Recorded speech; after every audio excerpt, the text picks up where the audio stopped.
కోడుమూరులో నవరాత్రుల సందర్భంగా హంద్రీ నది ఒడ్డున వెలిసిన శ్రీ వల్లలాంబ ఆలయంలో అమ్మవారు దుర్గాదేవిగా భక్తులకు దర్శనమిచ్చారు.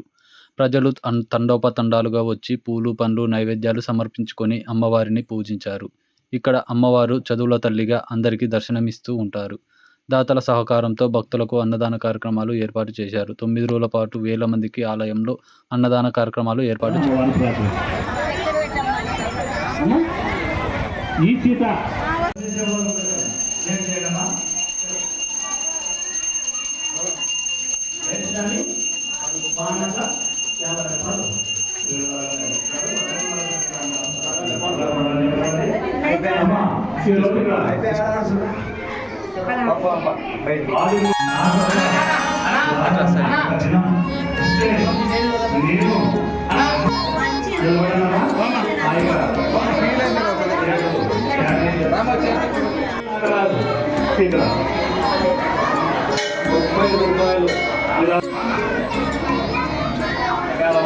చెప్తే నా ఎదురుగారు